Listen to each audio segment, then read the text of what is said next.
नमस्कार दोस्तों, मैं चंद्रभान ग्वाला क्रमशः 9वें दिन अर्थ सहित श्री श्री रामचरितमानस पाठ प्रारंभ करने से पहले आप सभी को स्वागत करता हूं। आप लोग वीडियो को पूरा देखें, लाइक करें, शेयर करें। वीडियो में कोई चूक हो तो कृपया कमेंट में अवश्य बताएं। जो लोग पहली बार मेरे वीडियो देख रहे हैं कृपया मेरे फेसबुक को फॉलो कर लें ताकि नियमित रूप से मेरा वीडियो आपको मिलता रहे। और जो लोग यूट्यूब पर देख रहे हैं कृपया चैनल को सब्सक्राइब करें, वीडियो को शेयर करें, लाइक करें और कमेंट करें। तो आइए दोस्तों शुरू करते हैं आज का पाठ।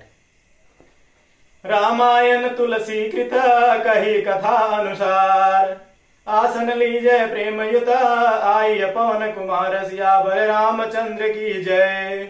दरस परस जनय रूपाना, हरई पाप कह वेद पुराना। नदी पुनीत अमित महिमायते, कही न सकई शारदा विमल मति। राम धाम दापुरी सुहावनी, लोक समस्त विदित अति पावनी। चारि खानि जग जीवय पारा, अवध तजे तनु नहीं संसारा। सब विधि पुरी मनोहर जानी, सकल सिद्धि प्रद मंगल खानी। विमल कथा कर के आरंभा, सुनत न साहि काम मद दंभा। रामचरित मानस यही नामा, सुनत श्रवण पाई विश्रामा। मन कर विषय अनल बन जरई, होई सुखी जो यही सर परई। रामचरित मानस मुनि भावन, बिरचेउ शंभु सुहावन पावन। त्रिविध दोष दुख दारिद दावन, कलि कुचालि कलि कलुष न सावन। रचि महेश निज मानस राखा, पाई सुसमौ शिवासन भाखा। ताते रामचरित मानस वर, धर्यो नाम ही हेरि हरसि हर। कहूँ कथा सोई सुखद सुहाई, सादर सुनहु सुजन मन लाई।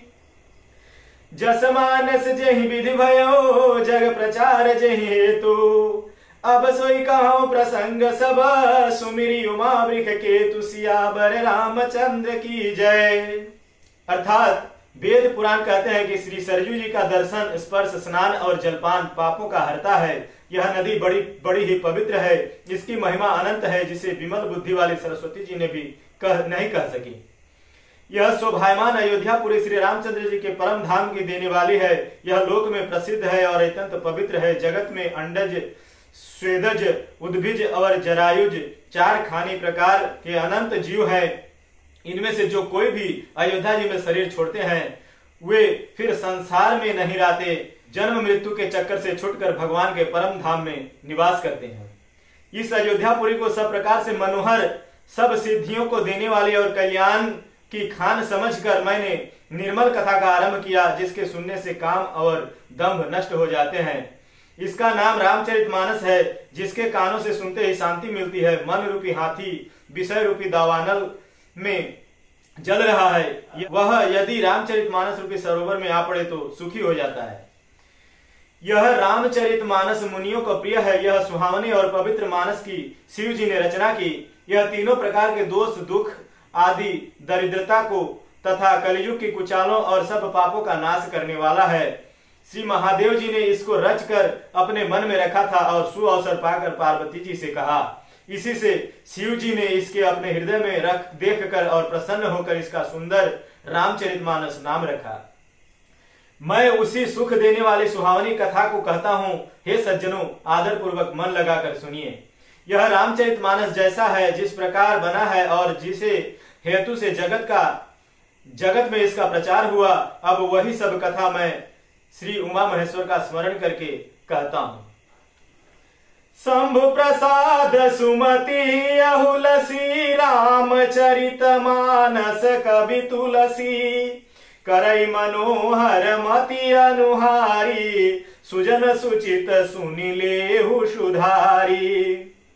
सुमति भूमि थल हृदय अगाधु वेद पुराण युदधि घन साधु बरसहि राम सुजस बरबारी मधुर मनोहर मंगलकारी लीला सगुन जो कहि बखानी सोई स्वच्छता करई मलहानी प्रेम भगति जो बरनी न जाई सोई मधुरता सुशीतलताई सो जल सुकृत सालिहित होई राम भगत जन जीवन सोई मेधा महिगत सो जल पावन सकिली श्रवण मग चले सुहावन भरे सुमानस सुथल थिराना सुखद शीत रुचि चारु चिराना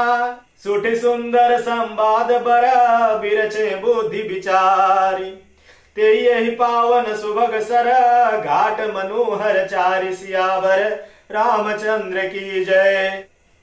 अर्थात श्री शिव जी के कृपा से उसके हृदय में सुंदर बुद्धि का विकास हुआ, जिससे यह तुलसीदास रामचरितमानस का कवि हुआ।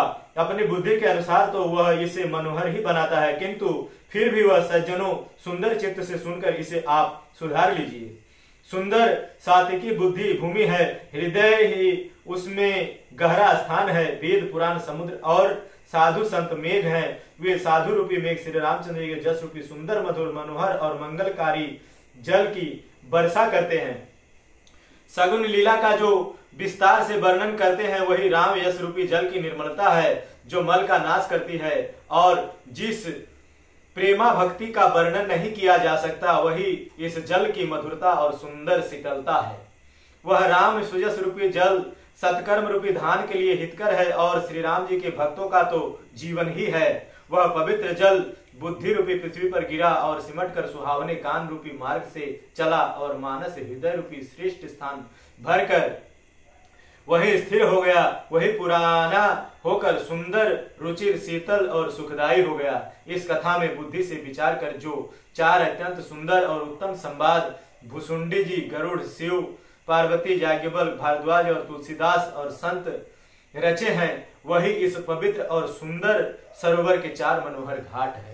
सप्त प्रबंध सुभग सोपाना ज्ञान नयन निरखत मन माना रघुपति महिमा गुण बाधा वर्णब सोई बरबारी अगाधा राम सिय जस सलिल सुधा समय उपमा बीच विलास मनोरम पुरैनि सघन चारु चौपाई युक्ति मंजुमनि सीप सुहाई छंद सोरठा सुंदर दोहा सोई बहुरंग कमल कुल सोहा अर्थ अनूप सुभाव सुभाषा सोई पराग मकरंद सुबासा सुकृत पुंज मंजुल अलिमाला ज्ञान विराग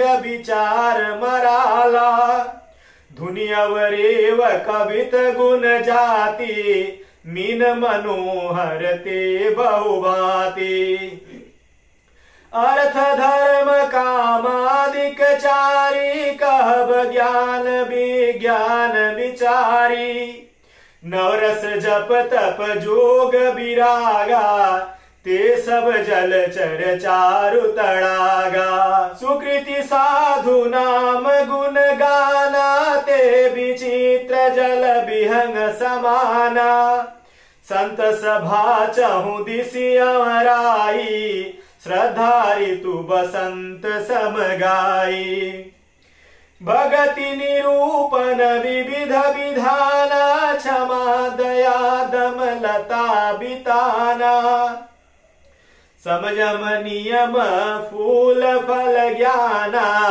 हरिपद रति रस वेद बखाना और कथा अनेक प्रसंगा ते सुख पिक बहु बरन विहंगा पुलक बाटिका बाग बन सुख सुबिहंग बिहार। माली सुमन स्नेह जल सिंचत लोचन चारु सियावर रामचंद्र की जय। अर्थात 7 कांड ही इस मानस सरोवर की सुंदरता 7 सीढ़ियां है जिनको ज्ञान रूपी नेत्रों से देखते ही मन प्रसन्न हो जाता है। श्री रघुनाथ जी का निर्गुण प्राकृतिक गुणों से अतीत और निर्बाध एक रस महिमा का जो वर्णन किया जाएगा वही इस सुंदर जल की अथाह गहराई है। श्री रामचंद्र जी और सीता जी का यह अमृत के समान है। इसमें जो उपमाएं दी गई है वही तरंगों का मनोहर विलास है। सुंदर चौपाइयां ही इसमें घनी फैली हुई पुरैन कमलिनी है और कविता की युक्तियां सुंदर मणि मोती उत्पन्न करने वाली सुहावनी सीपियां हैं। जो सुंदर छंद सोरठे और दोहे वही इसमें बहुरंगे कमल के समूह सुशोभित हैं। अनुपम अर्थ, ऊंचे भाव और सुंदर भाषा ही पराग पुष्पराज मकरंद पुष्परस और सुगंध है। सत्कर्मों पुण्यों के पुंज भंवरों के सुंदर पंक्तियां हैं। ज्ञान वैराग्य और विचार हंस है। कविता की ध्वनि वक्रोक्ति गुण और जाति ही अनेक प्रकार की मनोहर मछलियां हैं। अर्थ धर्म काम मोक्ष ये चारों ज्ञान विज्ञान का विचार के कहना, काव्य के 9 रस जप तप योग और वैराग्य के प्रसंग ये सब सरोवर के सुंदर जलचर जीव हैं। सुकृति पुण्यात्मा जनों के साधुओं के और श्री राम नाम के गुणों के गान ही विचित्र जल पंछियों के समान है। संतों के सभा ही इस सरोवर के चारों ओर की अमराई और आम की बगीचा है और श्रद्धा बसंत ऋतु के समान कही गई है। नाना प्रकार से भक्ति का निरूपण और क्षमा दया तथा दम इंद्रिय निग्रह लताओं के मंडल है। मन का निग्रह यम अहिंसा सत्य अस्तेय ब्रह्मचर्य और अपरिग्रह नियम शौच संतोष तप स्वाध्याय और ईश्वर प्रणिधान है ही उनके फूल है। ज्ञान फल है और श्री हरि के चरणों में प्रेम ही इस ज्ञान रूपी फल का रस है, ऐसे वेदों ने कहा है। इस रामचरितमानस में मैं और भी जो उनके प्रसंगों की कथाएं हैं वे ही इसमें तोते कोयल आदि रंग बिरंगे पक्षी हैं। कथा में जो रोमांच होता है वही वाटिका बाग और वन है और जो सुख होता है वही सुंदर पंछियों का विहार है। निर्मल मन ही माली है जो प्रेम रूपी जल से सुंदर नेत्रों द्वारा उनको सींचता है। आज कथा इतनी भई सुनहु वीर हनुमान, राम लखन सीता सहित सदा करो कल्याण। महावीर तुम जातु विनय करो कर जोरी, राम राज दरबार में सुरति कराओ मोर। सियावर रामचंद्र की जय।